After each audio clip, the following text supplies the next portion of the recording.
My name is Jack Webster, and the following presentation will give a critical comparison of different global perspectives to enterprise, with emphasis on politics and policy interventions, employment, and industry, with specific reference to the UK, the US, and India. We will first define enterprise and entrepreneurship and will follow with an analysis of research in the respective countries. The effects of politics and policy interventions, employment, and industry will be examined, and the presentation will end with some concluding thoughts on different global perspectives. Defining enterprise and entrepreneurship is a well-documented and difficult affair. Different schools of thought have different perspectives, which has resulted in the absence of a universally accepted definition in academia. For the purpose of this assignment, the following definition given by Schumpeter in 1934 will be used, where enterprise is the forming of new combinations of inputs and the entrepreneur is the individual who forms them. These can be simplified together as starting and growing a business. The unique composition of innovation-driven economies can be traced in part to the change in source of competitive advantage for firms that operate in entrepreneurial economies. This Schumpeterian ethos is described in Thurek and Venneker's 2004, where the managed economy, or Schumpeter Mark I regime, dominated the global landscape for much of the 19th century. There was a fairly predictable level of demand and no need for variable factor inputs. In this traditional system, large firms dominated as a result of their economies of scale and their competitive advantage in innovation derived from research and development investments. The evolution towards an entrepreneurial economy can largely be attributed to globalization and the technological revolution. It has lowered the information and capital entry barriers of high-cost industries, causing a boom in markets which have low-cost factor inputs like China and the Asian tiger economies. This fall in entry barriers has helped to erode the competitive advantage of large firms and has opened the door for smaller firms to enter markets and compete through knowledge and innovation. The UK is an example of such an economy, with 99.9% of the business population being small or medium-sized enterprises. SMEs account for over 60% of private sector employment in the UK, and 75% of all SMEs did not employ anyone bar the owner. In terms of a proxy for measuring enterprise and entrepreneurship, a key indicator is given by the Global Entrepreneurship Monitor as total early-stage entrepreneurial activity. It signifies the percentage of adults who have started or who have been running a business for up to 3.5 years and takes the value of 8.4% for the UK in 2017. Another measure is given by the net change in SMEs year on year, which is actually minus 27,000 in 2018, but is 2.2 million if one examines the change since 2000, obviously a marked increase. The shift in economic structure demands a shift in government policy, from one of constraining the power of large corporations to more enabling policies which catalyse the creation and commercialisation of knowledge. The process began under Margaret Thatcher's Conservative government, but policies were largely ineffective until the 1990s, where training and enterprise councils were formed to aid SMEs and stimulate entrepreneurship. The framework presented by Huggins and Williams in 2009 provides a useful benchmark for analysis where economic drivers, social drivers, and culture come under the umbrella of macroeconomic policy. One issue with stimulating enterprise and entrepreneurship is that several inputs have to be targeted in order to achieve overall policy success. Macroeconomic stability, as well as deregulation and access to finance, are conducive to increasing enterprise and entrepreneurship. This, combined with changing social opinions, can help to improve cultural attitudes to enterprise and entrepreneurship. For the case of the UK, Huggins and Williams in 2009 note that since 1997 under the Labour government, economic growth has been strong, but the progressive nature of Labour taxation policies could have limited entrepreneurial incentives, and that minimal gains have been made in terms of reducing regulatory burdens on SMEs. Changing entrepreneurial culture is a long-term process, and the implementation of enterprise education, combined with destigmatizing attitudes surrounding business failure, have helped to move the UK on its way to becoming a more enterprising state. Aldrich et al. 2007 note that whilst policy to stimulate self-employment reduces unemployment, a more attractive unemployment-reducing alternative would be to stimulate innovation and high-growth entrepreneurship. Through this mechanism, intelligent entrepreneurs will grow their businesses, and unemployed individuals with lower levels of human capital who are less suited to run their own business gain employment as opposed to becoming self-employed. The US is seen globally as an extremely competitive and entrepreneurial nation. The movement towards a knowledge-based entrepreneurial economy has been impacted by the transition to a largely service-based economy, as well as geographical clustering and knowledge spillovers, where services actually constitute 34.4% of the total. This shift in composition comes mainly from the downfall of manufacturing, where high factor costs eroded the competitive advantage that traditional industrialized US manufacturers possessed. This forced wide-scale redundancies in its industries and forced the US to start utilizing its competitive advantage in knowledge. Contrast to the UK, The US defines an SME as a firm with fewer than 500 employees, meaning direct comparison of SMEs is more difficult, but it's still a useful proxy. In the case of the US, low barriers to entry and exit of knowledge-based industries has caused a significant level of knowledge spillovers, which have in turn created geographic clusters which contribute to entrepreneurial activity, particularly in industries where knowledge and intellectual property are important, such as Silicon Valley and technology in the US.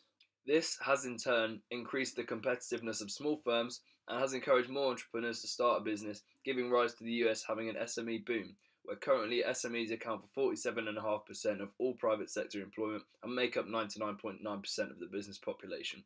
In terms of employment and its effect on entrepreneurship in the US, Aldrich et al. 2002 note that the literature cannot agree on two things. The first is whether or not self-employment or high employment is the dominating effect in causing economic growth and increased entrepreneurship. The second is regarding wages, and whether or not high wages increase the opportunity cost of self-employment, or if high wages indicate a prospering economy with plenty of entrepreneurial activity.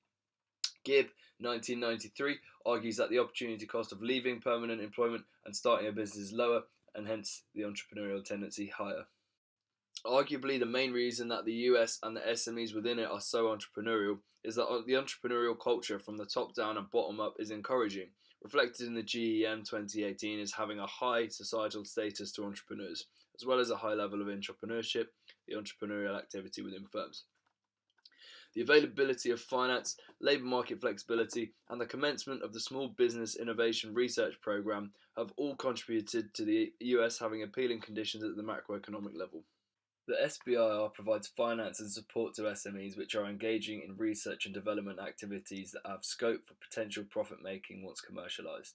The SBIR has achieved overall success for US SMEs according to Aldrich et al. 2002. They note that firms receiving SBIR support have better survival and growth rates than non-recipient counterparts. This highlights that aside from providing access to finance, prospective entrepreneurs could benefit from counselling in their business activities as well as just having access to finance. For example, in help identifying which investments are good ones. This will help to ensure the long-term profitability and viability of their business and its structure. Aldrich et al. 2002 also describe how the SBIR has entrepreneurialized scientists and conventional researchers through changing the mindset of individuals who may not originally identify themselves as entrepreneurs. This will have helped to have increased competitiveness and decreased entry barriers in perceptively inaccessible industries. Lastly, it has provided funding for industries where funding was previously not available and has had a strong positive multiplier effect on encouraging other scientists to consider commercializing their research. Finally, for a true comparison of global perspectives, India is a factor-driven economy in Southeast Asia. Being factor-driven, countries compete on their antecedent factors, usually through unskilled labour and natural resources, with the pillars in focus being developed public institutions, developed infrastructure, macroeconomic stability, and the health of a basically educated public.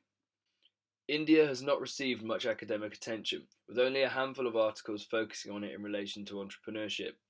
This makes it a little trickier to analyse, but its scale and economic composition justify its inclusion. India places a little bit lower in the Global Competitive Index 4.0 at 58th out of 140, but it has a TEA of 9.3%, placing it above the UK and beneath the US in global standings at 31st out of 54. Interestingly, India define SMEs by their revenue as opposed to the number of employees, making it challenging to compare enterprising activity with the UK and the US. This is because they mean inherently different things across cultures. For example, in the Global Entrepreneurship Monitor, SMEs in India only contributed to 9% of GDP in 2013, but still account for a huge proportion of the business population. The ease of doing business scored only 130th out of 190, and the ease of starting a business scored 155th out of 190. The former is surprising, and the latter is fairly disappointing. The contribution to GDP seems abnormally low given the scale of India and its size of population. However, its scale could also prove its abnormality, where large firms have a competitive advantage over their smaller counterparts thanks to greater efficiency and research and development innovations. The limited literature that there is on entrepreneurship in India focuses on the scope for Indian SMEs to expand into international markets, and it suggests that entrepreneurship through internationalization comes from the conditions that employment and industrial structures create. A study from Javalgi and Todd in 2011 suggests that human capital is positively related to internationalization efforts, and that for Indian SMEs, the internal cultural environment fostered by managers is an important determinant in achieving this internationalization. Also, the turbulence of international markets presents an opportunity for firms and enterprising individuals to exploit profitable ventures. Interestingly, these factors take importance away from the conventional TEA measurement towards internal entrepreneurial activity. This can be quantified as Entrepreneurial Employee Activity (EEA), which India actually scores very poorly on at 0.2%, placing it 53rd out of 54 in the GEM. The low value could be attributed to the low levels of ICT adoption in India, which might hamper the ability of SMEs to be competitive and to penetrate international markets through EEA.